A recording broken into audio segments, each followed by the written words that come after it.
تراث الشعب الأورومو الغني. شعب الأورومو.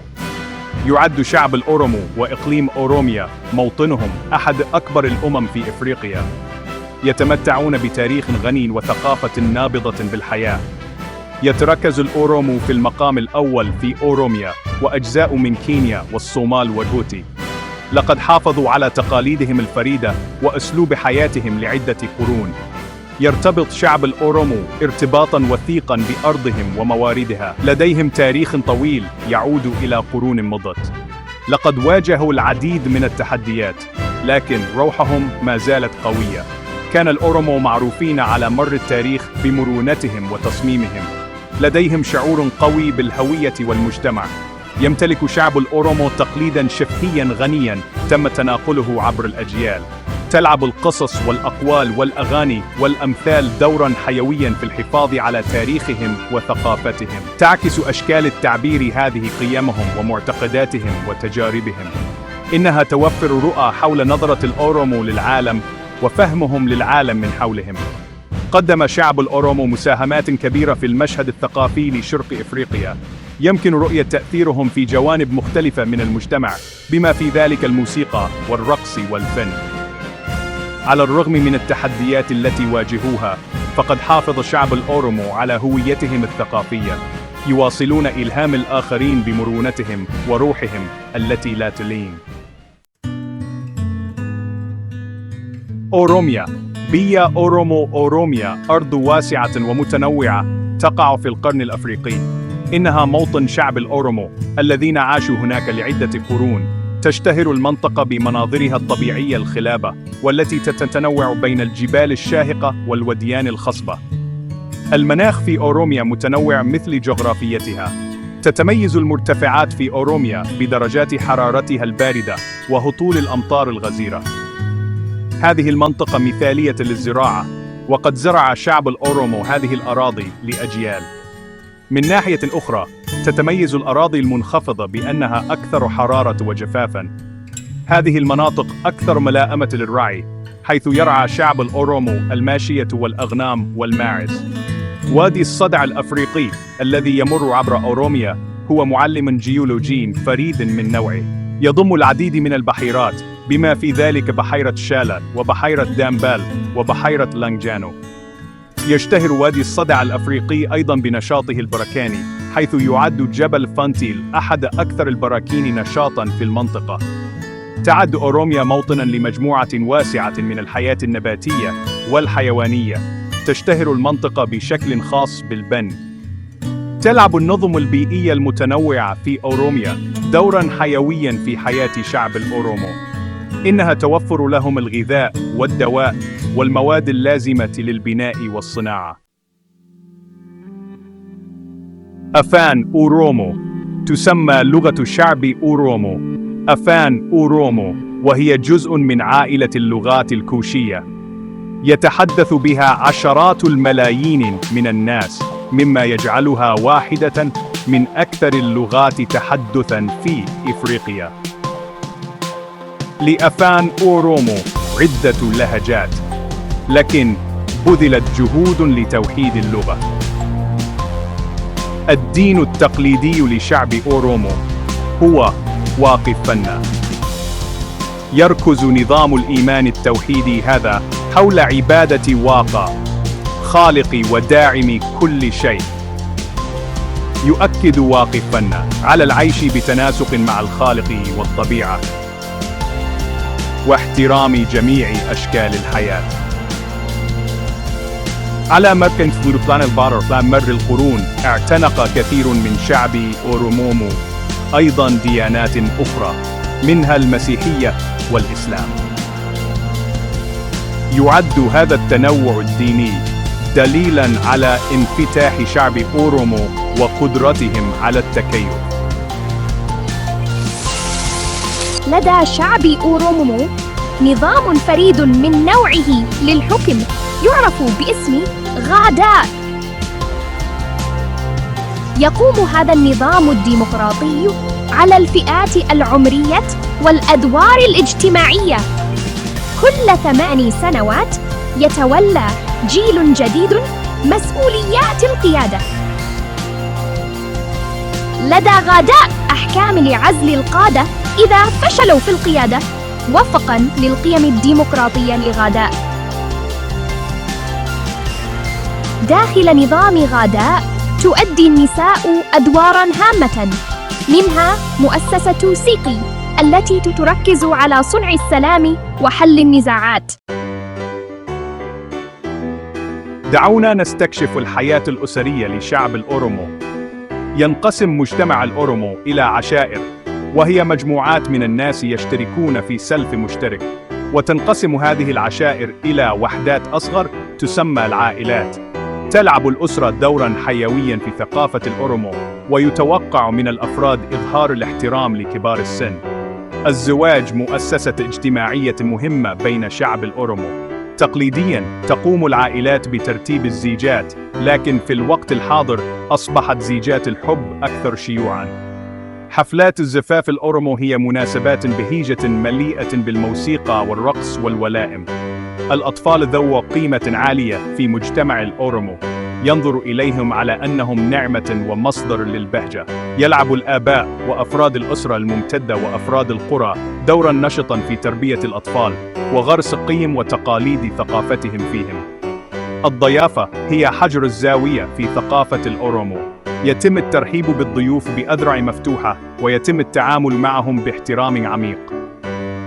تعد مشاركة الطعام والشراب جزءاً لا يتجزأ من كرم ضيافة الأورومو، ويقدم للزوار دائماً أفضل ما لدى مضيفهم. الفن والموسيقى والاحتفال. يتمتع شعب الأورومو بتراث فني غني يجد تعبيره في أشكال مختلفة. غالباً ما يعكس فنهم ارتباطهم الوثيق بالطبيعة ومعتقداتهم الثقافية. تشمل الحرف التقليدية، النسيج والفخار والأعمال الخشبية، وكل منها يبرز مهارات فريدة وجماليات خاصة. تشكل الموسيقى والرقص جزءاً لا يتجزأ من الحياة الثقافية لشعب الأورومو، وتستخدم الآلات التقليدية مثل الدب والكرار والمسينق لمصاحبة الأغاني والرقصات التي تحتفل بالمناسبات البارزة والتعبير عن المشاعر ورواية القصص. تتميز موسيقى الأورومو بتعقيدها الإيقاعي وألحانها العاطفية. تلعب المهرجانات والاحتفالات دوراً هاماً في مجتمع الأورومو، حيث توفر فرصاً للتجمع وتعزيز الروابط الاجتماعية ونقل التقاليد الثقافية. من بين الاحتفالات البارزة إريتشا، وهو مهرجان شكر، وحفلات الزفاف التي تتميز بطقوس واحتفالات متقنة. غالباً ما تختلف ملابس الأورومو حسب المنطقة والمناسبة، لكنها تتميز عادة بألوانها النابضة بالحياة وأنماطها المعقدة وزخارفها التقليدية. كثيراً ما ترتدي النساء فساتين مزينة بالخرز والتطريز، بينما قد يرتدي الرجال شالات أو أردية.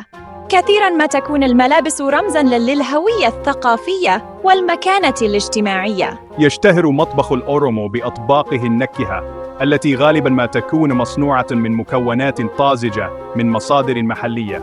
تشمل الأطعمة الأساسية الذرة الرفيعة والذرة، وأنواعاً مختلفة من البقوليات. يعد القهوة جزءاً هاماً من ثقافة الأورومو، وغالباً ما يتم تحميصه وتخميره في مراسم تقليدية. مبدأ الصفو. يشمل الصفو مجموعة من المبادئ الأخلاقية والأعراف الاجتماعية التي تعزز الانسجام والاحترام والتوازن داخل المجتمع ومع العالم الطبيعي. ويؤكد الصفو على الصدق والعدل والرحمة في جميع جوانب الحياة. يتجذر مبدأ الصفو بقوة في ثقافة الأورومو وتقاليدهم ونظرتهم للحياة وأسلوب عيشهم. تعد حماية البيئة جزءاً لا يتجزأ من مبدأ الصفو.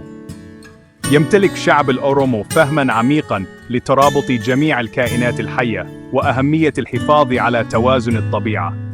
إن الممارسات المستدامة مثل احترام البساتين المقدسة والحفاظ على موارد المياه متجذرة في مبدأ الصفو.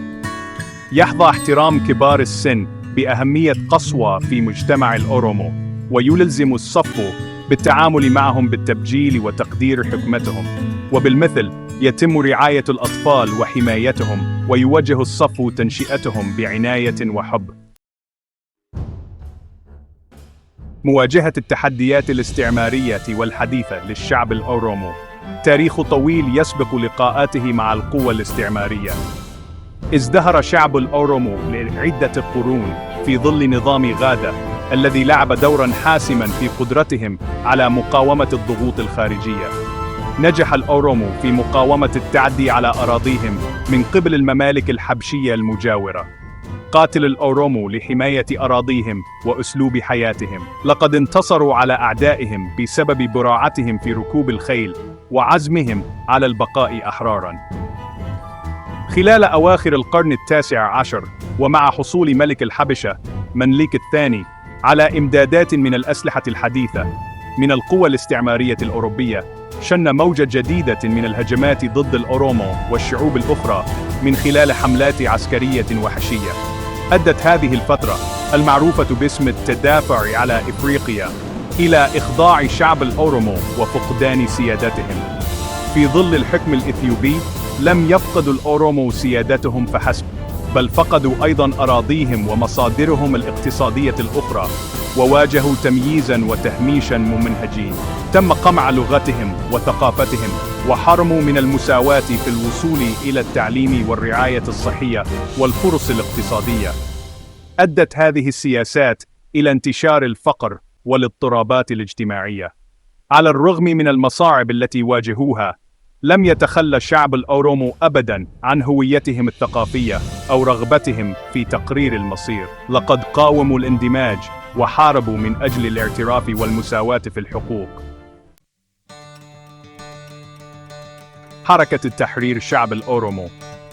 على مدار القرن العشرين ظهرت العديد من حركات المقاومة الأورومية، سعياً منها لمواجهة القمع والإطاحة بالحكم الاستعماري وضمان الحرية السياسية والثقافية. في الستينيات تم تشكيل جمعية ماتشا تولاما للقتال من أجل حقوق شعب الأورومو، وقد وفرت هذه المجموعة منصة لقادة الأورومو للمطالبة بالاعتراف الثقافي والسياسي. في الستينيات والسبعينيات احتشد الطلاب الأورومو ضد الاستيعاب الإثيوبي والاستبداد، ودافعوا عن الحقوق الثقافية والوطنية واللغوية، وساهموا في حركات مقاومة أوسع. في السبعينيات تم تشكيل جبهة التحرير أورومو التي دعت إلى تقرير مصير شعب الأورومو، وحصلت جبهة التحرير أورومو على دعم كبير، ولعبت دورا حاسما في رفع مستوى الوعي بمحنة شعب الأورومو على الساحة الدولية. وغالبا ما واجهت هذه الحركات قمعا وحشيا من الحكومة الإثيوبية، لكن الأورومو ثابروا في مطالبهم بالحرية والعدالة والمساواة. شهد أواخر القرن العشرين وأوائل القرن الحادي والعشرين عودة الظهور النشاط الأورومي، لا سيما بين الطلاب والشباب. لقد استخدموا وسائل التواصل الاجتماعي وغيرها من المنصات لحشد الدعم وتنظيم الاحتجاجات والمطالبة بإنهاء التمييز. حققت هذه الحركات بعض النجاحات، بما في ذلك دمج أوروميا ككيان، والاعتراف بلغة أورومو كلغة رسمية في أوروميا، وتشكيل ولاية أوروميا اسمياً، وعودة ظهور ثقافة الأورومو. ومع ذلك لا تزال هناك تحديات كبيرة، بما في ذلك ممارسة الشعب لحقوقه في تقرير المصير، وإنهاء الاستيلاء على الأراضي، وتنفيذ حكم ذاتي حقيقي في أوروميا وخارجها، والسماح بمزيد من الحكم الذاتي والتعاون الحر بين العديد من الدول، وإنهاء هيمنة مجموعة واحدة إلى الأبد. روح الشعب الأورومو التي لا تقف. على الرغم من المحن العديدة التي واجهوها، أظهر شعب الأورومو مرونة ملحوظة واتزاما راسخا بالحرية والمساواة والعدالة وتراثهم الثقافي. لقد حافظوا على لغتهم وتقاليدهم وهياكلهم الاجتماعية، ونقلوها عبر الأجيال. لقد كان إحساس شعب الأورومو القوي بالانتماء لقوميتهم وقيمهم في الدعم المتبادل عاملاً مساعداً لهم على التغلب على التحديات. لديهم تقليد راسخ في العمل الجماعي، حيث يعملون معاً لمعالجة المخاوف المشتركة ودعم المحتاجين. تعكس تعبيراتهم الفنية من الموسيقى والرقص إلى الشعر ورواية القصص تاريخهم ونضالاتهم وتطلعاتهم. هذه الأشكال الثقافية بمثابة مصدر للقوة والوحدة والإلهام. إن تصميم شعب الأورومو الذي لا يتزعزع على تأمين حقوقهم وخلق مستقبل أفضل لأنفسهم ولأطفالهم هو شهادة على روحهم. يواصلون إلهام الآخرين بشجاعتهم ومرونتهم والتزامهم بالعدالة. أمل وعزيمة ينظر شعب الأورومو إلى المستقبل بمزيج من الأمل والتصميم.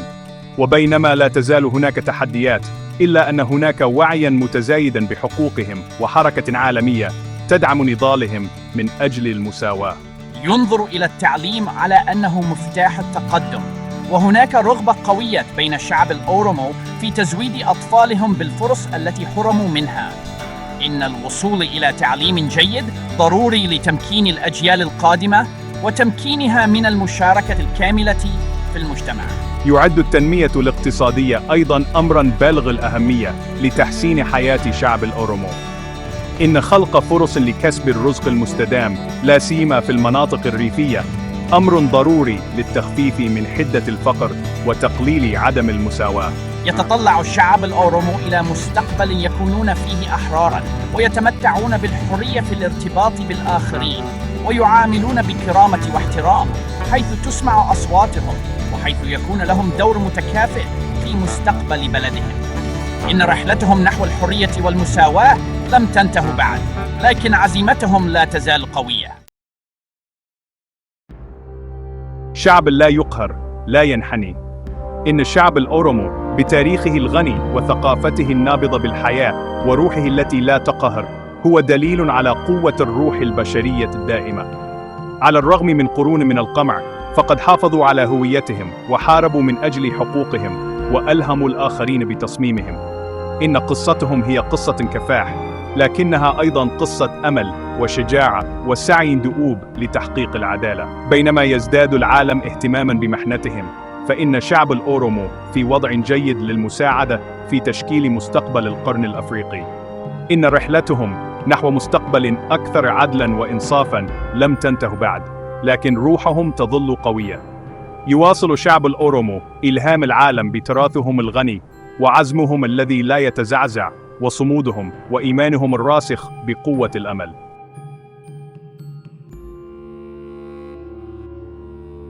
تراث الشعب الأورومو الغني من إنتاج وتقديم بيرمادو ميديا. نشكركم على المشاهدة. شكر خاص لجميع المشاركين والداعمين لهذا المشروع. حقوق الطبع والنشر فينلش نين بيرمادو ميديا.